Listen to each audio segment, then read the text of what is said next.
Good morning, my friends. This is Paul, and today I'm going to be doing another Everything Great About Games video. But instead of talking about a particular game, I'm going to be talking about a particular gaming system that a lot of people seem to be doing a bit of unwarranted hate towards. That is none other than the Wii U, which, as of the time of this recording, is Nintendo's previous generation of console next to the Switch, which is currently a huge success.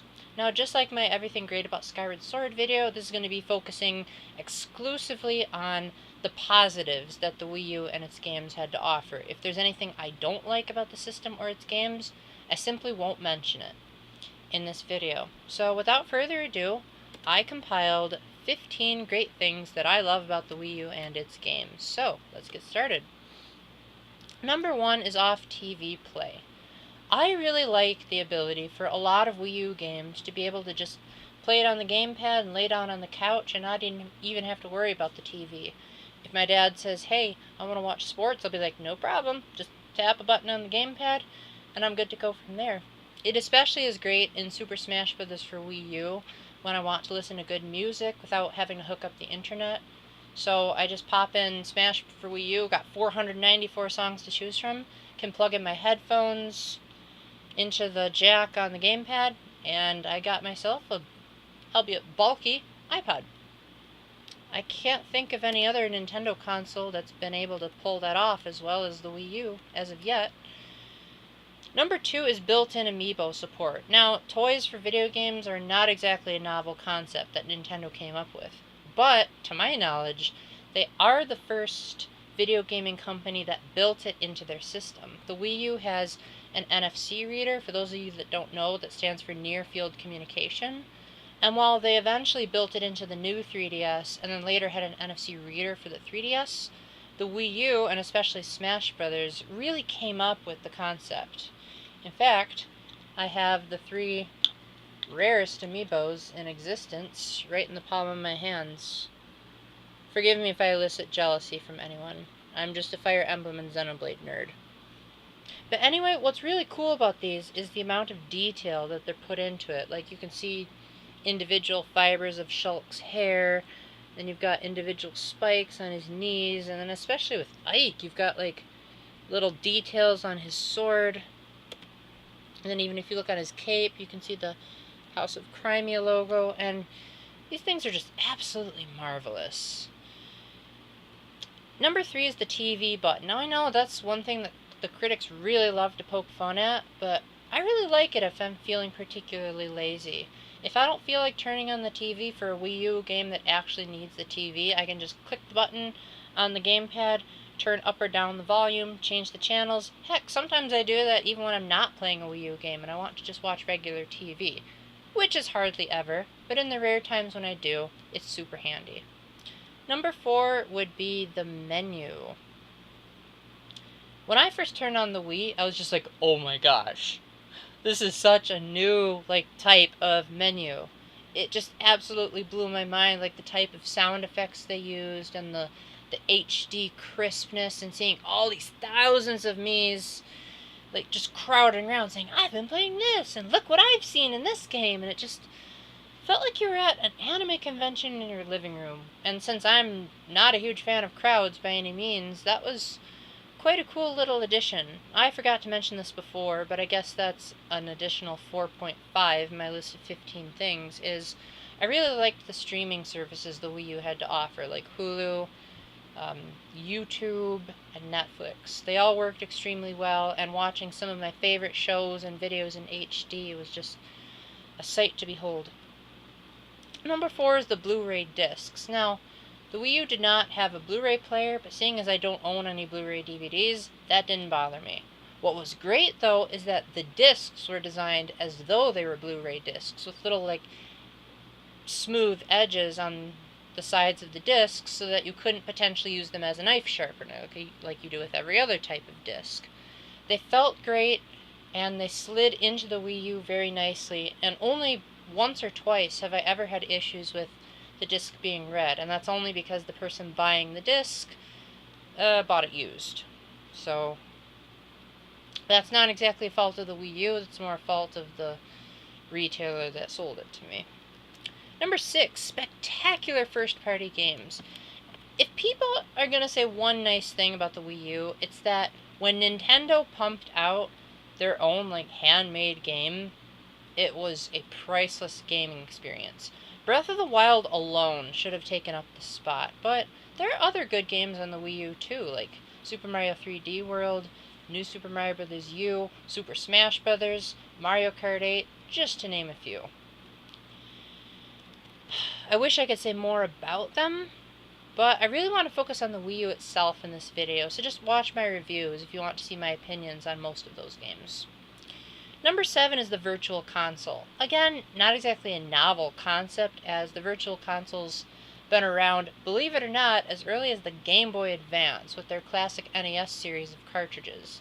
The Wii was just the first system that allowed you to download games off of the internet via an emulator. The Wii U, of course, had quite a few options that other systems didn't have. Like, for example, the ability to read the original game's manual. If you're playing a DS game, you could choose which screen to have on the TV and which to have on the gamepad. Some Virtual Console games you could play entirely on the gamepads. You could have a handheld version of Super Mario World on a much bigger screen than the Game Boy Advance version. Those are just to name a few. Plus the fact that it had Wii games on Virtual Console is dang, they were joking about that in Nintendo Power, but that actually came sooner than we all thought, so that's nice. Next on the list is high-definition graphics. Now, I know, Sony and Microsoft people watching this are going to be like, Paul, Sony and Microsoft have had HD ever since the Xbox 360, and PC has had HD way before that. But I'm the Catholic Nintendo nerd. And this was my first time playing a Nintendo system in true HD. I've never actually played the Switch in what you would call docked mode, so I have yet to see for myself how amazing that system looks without seeing it through my computer's lens, but the Wii U was just absolutely spectacular. Now, I get that there are PlayStation 4 and Xbox One games that probably make the Wii U look like garbage, but you can't deny that most of Nintendo's first-party offerings had spectacular art styles that made the most of the Wii U's capabilities. Breath of the Wild's world is absolutely a spectacle to look at. Mario Kart 8 is just jaw-droppingly gorgeous, so much so that Mario Kart 8 Deluxe didn't even bother improving it that much.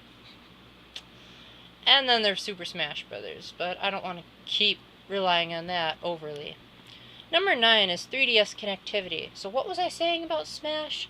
Oh yeah, I didn't want to rely on it overly. Well, they also have a 3DS version of Smash, which, after you create your own custom character, you can transfer it to the Wii U version, and vice versa. But that's not the only example. When you're trying to buy something in the eShop, if you have a Wii U and a 3DS connected to the same account, you can use your funds from both of your accounts. And that, in turn, will allow you to basically not have to have a whole entirely separate process just to switch between systems. In addition to that, or so I've been told, unless some recent sources prove me wrong, I've been told that the Switch eShop, when it ever finally gets around, will also be compatible with your Wii U Nintendo ID account. So, yay for continuity. And, and if I didn't mention this enough, Smash for Wii U allows you to use the 3DS as a controller. How many systems allow you to do that? Not too many that I can think of. Number 10, Wii back compatibility. As someone that played a lot of the Wii when it first came out, and for a while Twilight Princess, scratch that, Super Smash Bros. Brawl was my favorite game of all time until Professor Layton vs. Phoenix Wright came out. I was really glad that the Wii U had the ability to play just about every Wii game possible. In fact, they even gave you the option to play entire Wii games on the gamepad. Imagine, a portable Radiant Dawn. How awesome is that? And the gamepad even had a sensor bar on the top of the gamepad itself, so you could potentially hold the gamepad in one hand and use the Wii Remote in the other to play a handheld version of Skyward Sword. Oh, and it also helps that going into number 11, the Wii remotes were much easier to sync up with the system than they were on the Wii. Like on the Wii, I would always wonder which button I should be pressing to get the Wii remote synced. On the Wii U, I've never had a problem with getting my Wii remote synced up. Getting my Wii remote to have enough battery power, again, that's the fault of the Wii, not the Wii U. Number 12 is the internet browser. I've heard it said that the Wii U has the best internet browser of any system out there, and quite honestly, I have to agree. As someone that uses a computer for most of my internet endeavors, because I don't have a smartphone, I have this ancient thing. Every now and then I appreciate being able to go on the internet in my living room. And the Wii U gamepad does a spectacular job of really making the experience really easy to navigate, using the stylus as like a type of mouse, along with your me on the side saying like, hey, it's been a while, nice to see you again, or why don't you look up something Breath of the Wild related? So it makes it feel like more of a personal experience. Typing is really easy, it makes a satisfying sound on the gamepad, and overall I just hope that the Switch can live up to that legacy. Number 13, Miiverse. Now this is something that they eventually added to the 3DS, but the concept originated on Wii U. Essentially, it was Facebook for gamers. And let me tell you, it was an absolute blast to be able to go on a social media site and know that I'd only be talking to gamers. Which was great, because we could talk about our favorite games, and because Nintendo is, for the most part, so family-friendly, we didn't have to worry about, F-bombs or over amounts of gory or dirty or sexual jokes. We could just say what we wanted, and it was one of the best ways to get a fanboy discussion started. Number 14, the gamepad is comfortable, and it has a headphone jack.